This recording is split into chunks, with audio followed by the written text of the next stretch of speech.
Arrived at Sanctuary Wood trench system. Sanctuary Wood was an area roughly about 3 miles outside of Ypres, in the Ypres salient. The BEF, the British Expeditionary Force, used to travel up the Menin Road in carriages to occupy this trench system that we are looking at.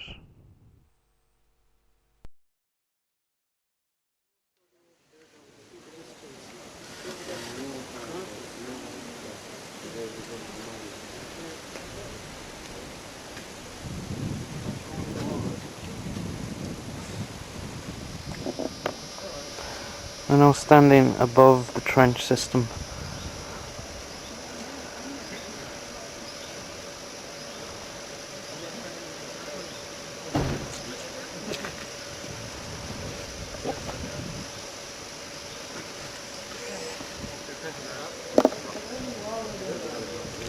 I'll try to clean as much as I could.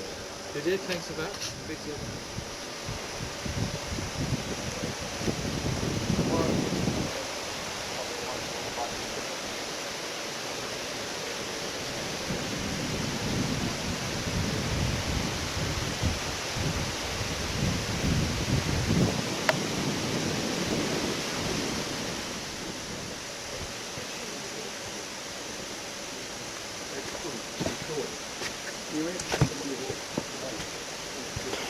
We're now standing in a trench, walking along, looking at the old dugouts. Imagine standing here when German artillery is exploding all around you, and the guy 5 or 6 foot is just after disappearing, and you're after surviving simply because you're standing here and he was standing there.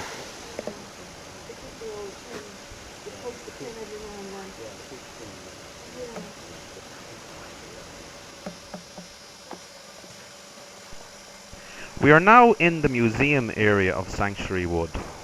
As you can see, there are many types of equipment and weapons used by the Allies and the German forces. Much of it, I would imagine, is over 100 years old.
His name is, because he was actually from Kilkenny, and his name is on the wall outside St. Connaught Cathedral in Kilkenny.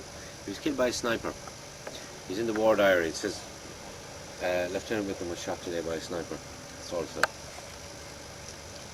27 years of age. Funny thing about the headstones is, everybody was written to in about 1920, and they were asked if they wanted to put something on the grave. Some people didn't, some people did, in sacred memory of one who died to rescue a brother officer. It had to be very limited. Yeah.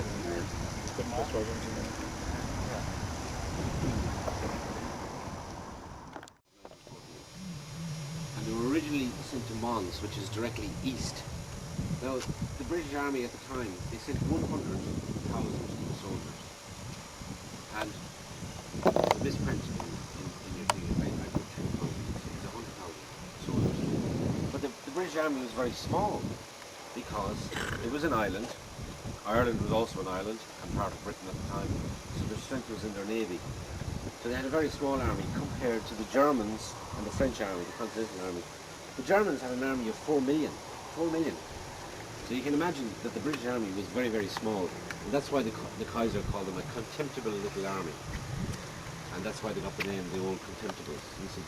And the Kaiser says, the British army have arrived. He says, I'll send the police to arrest them. That's what he said. Because they were so small. 100,000 men. French army was 2 million, German army was 4 million. So in late August 1914, the British army, who had come over to support the French army, because they did think that it would be over by Christmas, they thought they'd come over, give the Germans a bloody nose, send them back to Germany, and everybody would be happy. They didn't realise it was 4 million Germans invading Belgium. And the Germans just poured here through Belgium.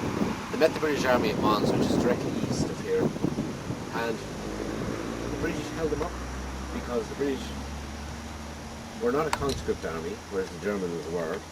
The British were a volunteer army. They were regular troops, they were well trained, they were dressed in khaki, which fits in with the landscape.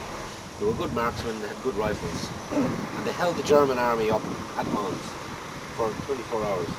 French were dressed in big red trousers, big blue blazers, charging on horses.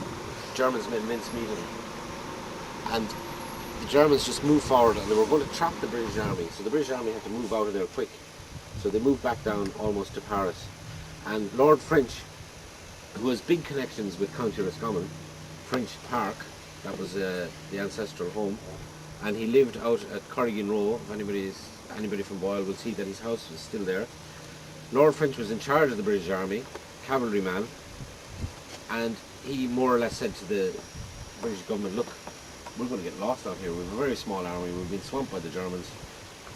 And they said, no, you can't come home. So French said, look, I'm going to move them nearer to the coast. Because if I get them nearer to the coast, at least we'll be able to evacuate them back to Britain.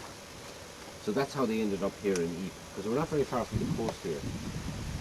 And when they arrived here in Ypres, they arrived in October 1914. They had already had heavy losses. And they started drawing on the territorial regiments and the Special Reserve, which is the equivalent of the FCA nowadays. So the Battle of Ypres started on the 21st of October. On the 18th of October, 500 men of the Connaught Rangers Special Reserve arrived at Poperinghe, which is about 5 miles away, and they came to reinforce the 2nd Battalion. Now these guys, they weren't regular troops. They were like the FCA are nowadays in Ireland. They had their 3 weeks training in Oranmore every summer. That was it. Some of them lasted literally 5 minutes when they got here, because the Germans were attacking directly from that direction, up that road. And this wasn't trench warfare. Those trenches that we saw today go back to about 1915, 1916. 1914, when these lads were killed, they weren't in the trenches. They were fighting in the woods. They were fighting in the beet fields. You know, the trenches hadn't been dug. I get you. So they were. So this huge German army of 2 million troops was charging down that road, and what you had here was about 60,000 British troops. But they held the Germans here. The Germans couldn't get any further. And the one lesson that had to be learned from October, November 1916, British army was very small, German army was very large. Huge army bearing down on them, but they held them back.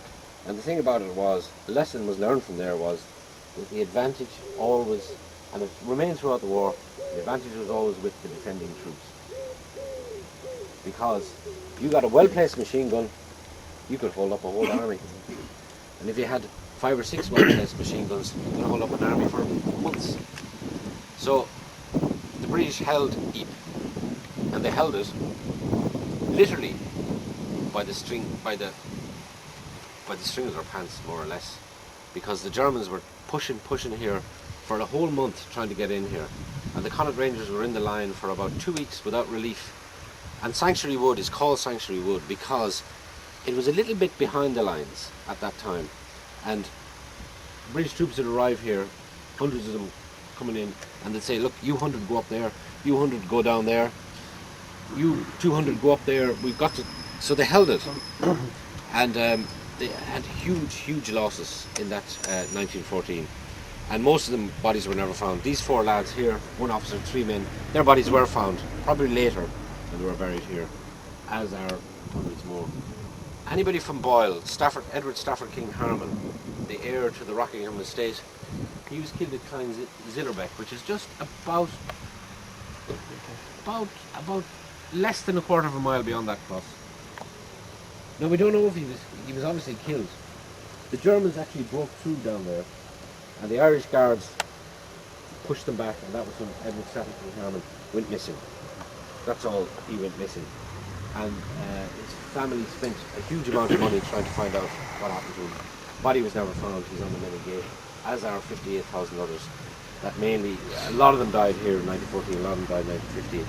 But the thing about Ypres, from October, November 1914, Ypres became the eye of the storm. This was, I think, a quarter of the British Army's casualties died in this area. And when we go down to the Somme tomorrow, which is another story, you can see loads more down there, but this became, and they couldn't give up the Ypres salient because it stuck out, and they should have done. Tactically, they should have pulled back and gave it to the Germans, but they couldn't do it. It was the last town in Belgium that was in Allied hands, and they couldn't give it up because it would have been a propaganda defeat.